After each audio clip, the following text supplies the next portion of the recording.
اعوذ باللہ من الشیطان الرجیم بسم اللہ الرحمن الرحیم رب یسر ولا تعسر واتمم بالخیر وَاعْلَمُوا أَنَّمَا غَنِمْتُم مِّن شَيْءٍ فَأَنَّ لِلَّهِ خُمُسَهُ وَلِلرَّسُولِ وَلِذِي الْقُرْبَى وَالْيَتَامَى وَالْمَسَاكِينِ وَابْنِ السَّبِيلِ إِن كُنتُمْ آمَنتُم بِاللَّهِ وَمَا أَنزَلْنَا عَلَىٰ عَبْدِنَا يَوْمَ الْفُرْقَانِ يَوْمَ الْتَقَى الْجَمْعَانِ وَاللَّهُ عَلَىٰ كُلِّ شَيْءٍ قَدِيرٌ۔ وَاعْلَمُوا جان لو کہ تم جس قسم کی جو کچھ غنیمت حاصل کرو، انما غنیمتم من شیء، جو بھی تم مال غنیمت حاصل کرو کسی بھی چیز سے، فَأَنَّ لِلَّهِ پاس بے شک للہ اللہ کے لیے، خُمُسَهُ وَلِلرَّسُولِ پانچواں حصہ ہے اللہ اور اس کے رسول کے لیے۔ مال غنیمت میں سے جو بھی کوئی مال ہو، جو بھی مال تم حاصل کرو اس میں پانچواں حصہ اللہ اور رسول کا ہے۔ وَلِذِي الْقُرْبَى وَالْيَتَامَى وَالْمَسَاكِينِ، اور قرابت داروں کا اور یتیموں کا اور مسکینوں کا، وَابْنِ السَّبِيلِ اور مسافروں کا۔ باقی چار سے ان کے ہیں۔ ان کنتم اگر ہو تم آمنتم ایمان لانے والے، باللہ اللہ پر، وما انزلنا اور جو ہم نے نازل کیا، علی عبدنا اوپر اپنے بندے کے، یوم الفرقان جس دن کے حق و باطل کا جدائی کا تھا۔ فرقان کا مطلب ہے حق و باطل کے درمیان فرق ہونا۔ دن فرقان کے، یوم التقى الجمعان جس دن دونوں فوجیں بھیڑ گئیں، آپس میں لڑیں، جنگ کرنے لگیں۔ واللہ اور اللہ کل شیء قدیر ہر چیز پر قادر ہے۔ اس آیت میں اللہ تعالیٰ مال غنیمت کی تفصیل بیان کرتی ہے کہ یہ مال غنیمت پہلی امتوں پر حلال نہیں تھا، پہلی امتوں پر مال غنیمت حرام تھا۔ یہ امت محمدیہ پر مال غنیمت حلال قرار دیا، اللہ تعالیٰ نے حلال کر دیا۔ یہ وہ مال غنیمت وہ مال ہے جو کافروں پر چڑھائی کر کے حملہ کرنے کے بعد حاصل ہوتا ہے، جس کو مسلمانوں پر اللہ تعالیٰ نے حلال کر دیا۔ تو پھر فرمایا کہ اس میں پانچواں حصہ پہلے اللہ اور اس کے رسول کا نکال کر باقی چار حصے ان میں تقسیم کر دو، قرابت داروں کو، یتیموں میں، مسکینوں میں، مسافروں میں، پھر یہ ان میں بانٹ دو۔ پہلے اللہ اور اس کے رسول کا پانچواں حصہ نکالو، تو نکالو بھی اس طرح۔ آپ صلی اللہ علیہ وسلم نے کے بارے میں صحابہ فرماتے ہیں کہ نبی صلی اللہ علیہ وسلم کا ہم ایک دفعہ ذکر کر رہے تھے تو ابو درداء نے عبادہ بن صامت سے کہا فلاں غزوہ میں ہم نبی صلی اللہ علیہ وسلم کے ساتھ ہیں، تو وہاں آپ صلی اللہ علیہ وسلم نے جو مال غنیمت میں سے اونٹ ملا تھا اس کے پیچھے نماز پڑھا کر آپ نے پھر اس کے اونٹ کے ایک چٹکی بار بال پکڑے، فرمایا کہ یہ بھی مال غنیمت میں سے ہیں، یہ میرے بال نہیں ہے، یہ مال غنیمت کا جو اونٹ ہے اس کے بال ہیں۔ تو خوب سن لو کہ تم چاہے سوئی دھاگے تک ہر چھوٹی بڑی چیز پہنچا دیا کرو، خیانت نہ کیا کرو، خیانت آر ہے اور خیانت کرنے والوں کے لیے دونوں جہاں میں آگ ہے۔ قریب والوں سے دور والوں سے رائے خدا میں جہاد جاری رکھو، شرعی کاموں میں سے کسی ملامت کرنے والے کی ملامت کا خیال تک نہ کرو۔ وطن میں اور سفر میں خدا کی مقرر کردہ حدیں جاری کرتے رہو، خدا کے بارے میں جہاد کرتے رہو۔ جہاد جنت کی بہت بڑے دروازوں میں سے ایک دروازہ ہے، اسی جہاد کی وجہ سے اللہ تعالیٰ غم و رنج سے نجات دیتا ہے۔ تو پھر اللہ تعالیٰ فرماتے ہیں کہ اِذ یُریکہم اللہ فی منامک قلیلا، اللہ تعالیٰ جب کہ اللہ تعالیٰ نے تجھے تیرے خواب میں ان کی تعداد کم کر کے دکھائی، اگر ان کی زیادتی دکھاتا تو تم بزدل ہو جاتے اور اس کام کے بارے میں آپس میں اختلاف کرنے لگتے، لیکن اللہ تعالیٰ نے بچا لیا، وہ دلوں کے بیدوں سے خوب آگاہ ہے۔ جب کہ اس نے بوقت ملاقات انہیں تمہاری تمہاری میں نگاہوں میں بہت کم کر کے دکھائے اور تمہیں ان کی نگاہوں میں کم کر کے دکھائے، تاکہ اللہ تعالیٰ اس کام کو انجام تک پہنچا دے جو کرنا ہی تھا۔ سب کام اللہ ہی کی طرف پھیرے جاتے ہیں۔ اللہ تعالیٰ نے اپنے نبی کو خواب میں مشرکوں کی تعداد بہت کم دکھائی۔ آپ صلی اللہ علیہ وسلم نے اپنے صحابہ رضوان اللہ اجمعین سے ذکر کیا، یہ چیز ان کی ثابت قدمی کا باعث بن گئی۔ بعد کہتے ہیں کہ یہ ایسے ہے کہ آپ صلی اللہ علیہ وسلم کو آپ صلی اللہ علیہ وسلم کی آنکھوں سے ان کی تعداد کم دکھائی، جن آنکھوں سے آپ صلی اللہ علیہ وسلم سوتے تھے، لیکن یہ قول غریب ہے۔ جب قرآن میں منامہ کے لفظ ہیں، منامہ کا کہ آپ صلی اللہ علیہ وسلم کی نیند میں تھوڑ کر کے دکھایا، آپ صلی اللہ علیہ وسلم کو خواب میں دکھایا کہ کافروں کی تعداد کم ہے، اور اس سے مسلمانوں کے حوصلے بڑھ گئے۔ حالانکہ مسلمانوں کی تعداد کم تھی، کافروں کی تعداد زیادہ تھی، تو نبی صلی اللہ علیہ وسلم کی نیند میں اللہ تعالیٰ نے کافر تھوڑے کر کے دکھائے۔ اور پھر فرمایا جب کہ اس نے بوقت ملاقات انہیں تمہاری میں نگاہوں میں بہت کم کر کے دکھائے،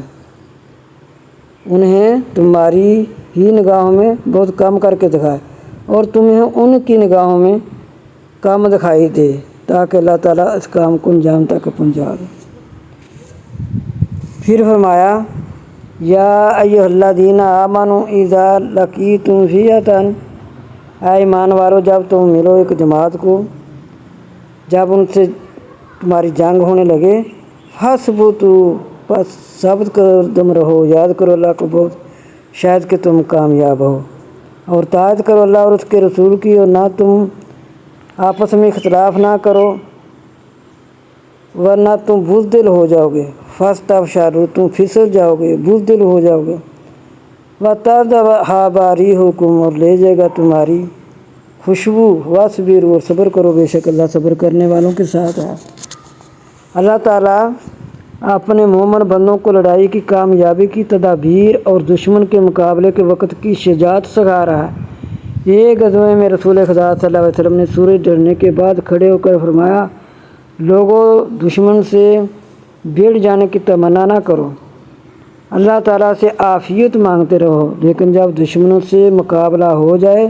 تو استقلال رکھو اور یقین مانو کہ جنت تلواروں کے سائے تلے ہے۔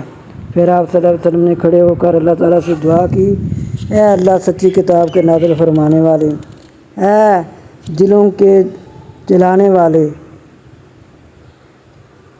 اے بادلوں کے چلانے والے اور لشکروں کو ہزیمت دینے والے، خدا ان کافروں کو شکست دے اور ان پر ہماری مدد فرما۔ یہ دل میں نہ رکھو کہ آپ صلی اللہ علیہ وسلم نے فرمایا، یہ تمنا ہی نہ کرو کہ ہم کافروں سے بھیڑیں، لڑائی کریں، جھگڑا کریں، اگر ہو ہی جائے جنگ تو پھر ثابت قدم رہو۔ یہ اللہ تعالیٰ فرماتے ہیں وَلَوْ تَرَىٰ إِذْ يَتَوَفَّى الَّذِينَ كَفَرُوا، کاش کہ تو دیکھتا جب کہ فرشتے کافروں کی روح قبض کرتے ہیں، ان کے منہ پر اور کمروں پر مارتے ہیں، تم جلنے کا عذاب چکھو، یہ سبب ان کاموں جو تمہارے ہاتھوں نے پہلے ہی بھیج رکھا ہے، بے شک اللہ اپنے بندوں پر ظلم کرنے والا نہیں ہے۔ کاش کہ تو اے پیغمبر دیکھتا کہ فرشتے کس بری طرح کافروں کی روح قبض کرتے ہیں، وہ اس وقت ان کے چہروں پر اور کمروں پر مارتے ہیں اور کہتے ہیں آگ کا عذاب اپنی بد اعمالیوں کے بدلے چکھو۔ یہ بھی مطلب بیان کیا گیا ہے کہ یہ واقعہ بھی بدر کے دن کا ہے کہ سامنے سے ان کافروں کے چہروں پر تلواریں پڑتی تھیں، اور جب بھاگتے تھے تو پیٹھ پر وار پڑتے تھے، فرشتے ان کا خوب گڑماتا بنا رہے تھے۔ ایک صحابی نے حضور صلی اللہ علیہ وسلم سے کہا، میں نے ابو جہل کی پیٹھ پر کانٹوں کے سے نشان دیکھے ہیں۔ آپ صلی اللہ علیہ وسلم نے فرمایا، ہاں یہ فرشتوں کی مار کے نشان ہیں۔ پھر اللہ تعالیٰ فرماتے ہیں کہ وَإِن جَانَهُ لِلسِّلْمِ فَاجْنَحْ لَهَا وَتَوَکَّلْ عَلَى اللَّهِ إِنَّهُ هُوَ السَّمِيعُ الْعَلِيمُ۔ اور اگر صلح کے لیے جھکے تو تو بھی صلح کی طرف جھک جا اور اللہ پر بھروسہ رکھ، یقیناً وہ بہت سننے والا جاننے والا ہے۔ اگر وہ تو اس سے دغا بازی کرنا چاہیں گے، وَإِن يُرِيدُوا أَن يَخْدَعُوكَ، اگر وہ آپ کو دھوکہ دینا چاہیں گے، دغا بازی کرنا چاہیں گے، فَإِنَّ حَسْبَكَ اللَّهُ، بس بے شک اللہ آپ کو کافی ہے، وہ الذی ایدک بنصرہ، اسی نے اپنی مدد سے اور مومنوں سے، وبالمؤمنین، جو آپ صلی اللہ علیہ وسلم کی تابعداری کرتے ہیں مومنوں، ان سب کی اللہ تعالیٰ نے ہی مدد کی۔ وَأَلَّفَ بَیْنَ قُلُوبِہِم، اور ان کی آپس میں الفت ڈالی۔ لو انفقت، اگر تو خرچ کرتا، ما فی الارض جمیعا، جو زمین میں ہے تمام، ما الفت، نہ تو الفت ڈال سکتا، بین قلوبہم، درمیان ان کے دلوں کے، اور لیکن اللہ نے الفت ڈالی ان کے درمیان، بے شک وہ حکمت والا، زبردست حکمت والا ہے۔ یہ بھی فرمان ہے کہ جب کسی قوم کی خیانت کا خوف ہو تو برابری سے آگاہ کر کے عہد نامہ چاہ کر ڈالو، لڑائی کی اطلاع کر دو۔ اس کے بعد اگر وہ لڑائی پر آمادگی ظاہر کریں تو اللہ تعالیٰ پر بھروسہ کر کے جہاد شروع کر دو۔ اگر وہ پھر صلح پر آمادہ ہو جائیں تو تم پھر صلح صفائی کر لو۔ اس عہد کی تعمیل میں حدیبیہ والے دن رسول کریم صلی اللہ علیہ وسلم نے مشرکین مکہ سے 9 سال کی مدت کے لیے صلح کر لی، جو کئی شرائط پر طے ہوئی۔ حضرت علی رضی اللہ تعالیٰ عنہ سے منقول ہے کہ رسول کریم صلی اللہ علیہ وسلم نے فرمایا، ان قریب اختلاف ہوگا، یا اور امر، پس اگر تو اس سے ہو سکے تو صلح ہی کر لینا۔ پھر اللہ تعالیٰ فرماتے ہیں، اے نبی صلی اللہ علیہ وسلم، تجھے اللہ کافی ہے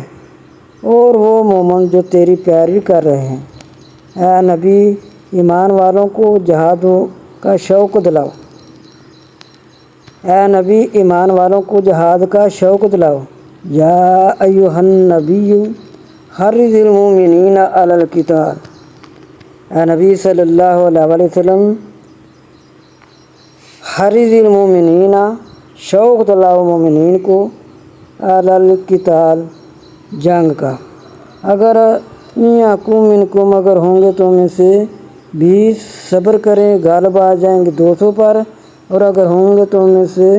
100 غالب آئیں گے، اگر ہوں گے تم میں سے 100 غالب آئیں گے 1000 پر۔ وہ لوگ جو کفر کرتے ہیں بے شک وہ قوم نہیں سمجھتی۔ اب اللہ تعالیٰ تمہارا بوجھ ہلکا کرتا ہے، اور وہ خوب جانتا ہے کہ تم میں ناتوانی ہے، کمزوری ہے۔ پس اگر تم میں سے 100 صبر کرنے والے ہوں گے تو وہ 200 پر غالب رہیں گے، اور اگر تم میں سے 1000 ہوں گے تو وہ خدا کے حکم سے 2000 پر غالب رہیں گے۔ اللہ صبر کرنے والوں کے ساتھ ہے۔ پھر اللہ تعالیٰ فرماتے ہیں، ان الذین آمنوا وہاجروا وجاہدوا، بے شک وہ لوگ جو ایمان لائے اور جنہوں نے ہجرت کی اور جہاد کیا اپنے مالوں سے اور اپنی جانوں سے اللہ کے راستے میں، اور وہ لوگ جنہوں نے ٹھکانہ دیا، جگہ دی اپنے گھروں میں، مہاجرین کو جنہوں نے جگہ دی، مدینہ والوں نے دی تھی نا، ونصروا، اور مدد کی، اولئک، وہ لوگ بعد ان کے دوست ہیں بعد کے، اور وہ لوگ جو ایمان لائے اور نہیں ہجرت کی، نہیں ہے تمہارے لیے کہ تم ان سے دوستی رکھو کچھ یہاں تک کہ وہ ہجرت کر آئیں، اور اگر تم مدد کرو گے، اور اگر وہ تمہاری مدد کریں بھی دین کے، بس تم پر مدد کرنا ہے، مگر اوپر قوم کے درمیان تمہارے اور درمیان ان کے عہد ہے، اور اللہ ساتھ جو تم عمل کرتے ہو دیکھ رہا ہے۔ مسلمانوں کی قسمیں بیان ہو رہی ہیں۔ ایک تو مہاجر جنہوں نے اسلام میں خدا پر